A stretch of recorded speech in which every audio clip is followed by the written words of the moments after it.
97% des scientifiques travaillant sur le changement climatique estiment que la Terre se réchauffe en raison des activités humaines. Face aux observations alarmantes des communautés scientifiques, les différents États se réunissent chaque année depuis 1995 sous l'égide des Nations Unies.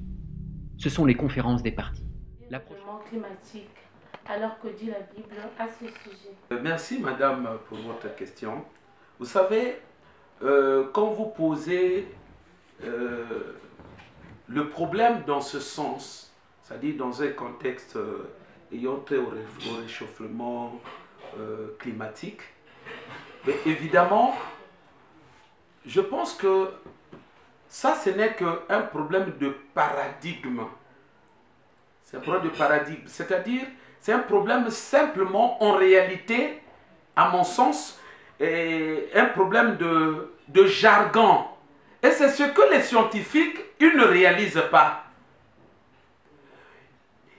Eux, ils pensent que, en réalité, quand on parle de réchauffement climatique, le nom dit, c'est un problème de fin du monde. C'est ça le problème. Donc, effectivement, dans le cadre de la Bible, ces choses, ce sont des choses qui sont liées à la fin du monde.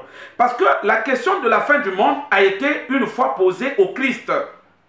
Ses disciples lui ont posé la question, et allant dans ce sens-là, et on peut lire ça avec vous dans Matthieu chapitre 24, à partir du verset 3. Il dit, il s'assit sur la montagne des Oliviers, et les disciples vinrent en particulier lui faire cette question. Dis-nous, quand cela arrivera-t-il? Quel sera le signe de ton avènement et de la fin du monde?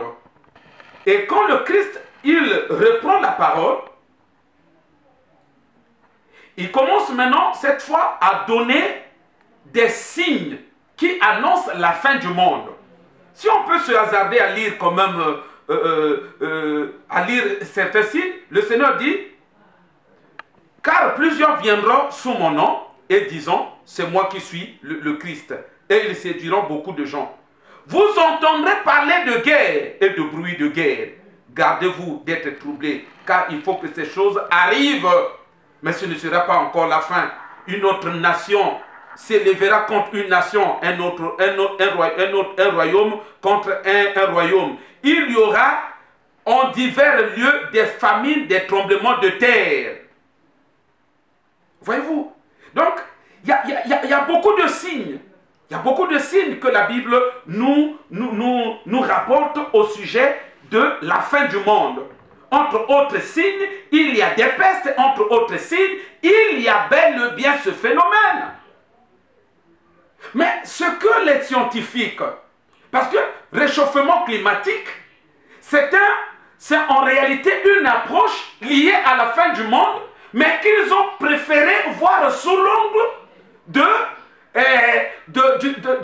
du problème de la destruction de la couche d'ozone. C'est-à-dire que moi j'aurais bien voulu que les gens poussent leur logique loin, qu'ils se mettent dans une perspective où toutes les démarches, tous les mécanismes, toutes les manœuvres qu'ils auront menées pour tenter d'endiguer la destruction de la couche d'ozone, admettons que ça ne marche pas. Qu'est-ce qui va arriver? C'est la fin du monde. C'est la fin du monde, madame, qui va arriver.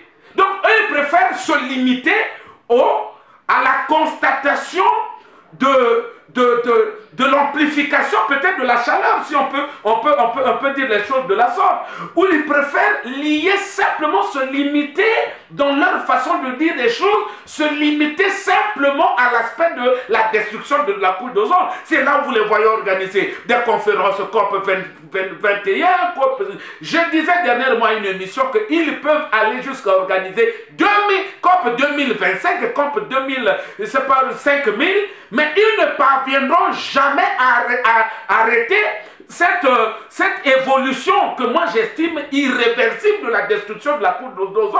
Pourquoi? Parce que c'est des choses qui rentrent dans le cadre de la prophétie de Dieu. Puisque la Bible nous parle quelque part que le soleil va brûler les gens. Mais il faudrait bien pour qu'on y arrive. Il va falloir que cette couche-là, ça se détruise. Et vous-même, vous conviendrez avec moi, vous le constatez avec moi, les efforts se multiplient, les efforts sont conjugués. Mais malheureusement, il y a comme qui dirait, nous sommes comme on atteint le point de non-retour. La couche, rien ne se stabilise. Les choses continuent, va de mal en pire. Voyez-vous? Donc, ça veut dire quoi? Les signes que la Bible nous parle, tremblement de terre, les signes que la Bible nous parle, liés à la fin des temps, liés à la fin du monde,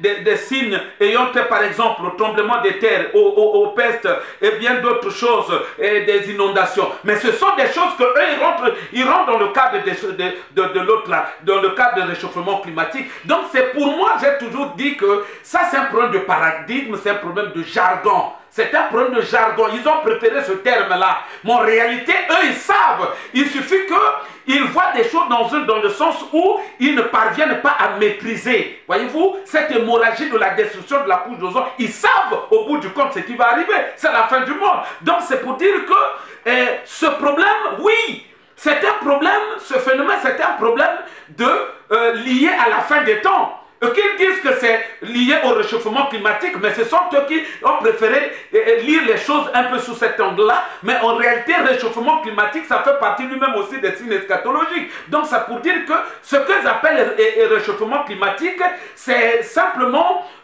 une perspective tronquée d'une vérité qu'ils peuvent bien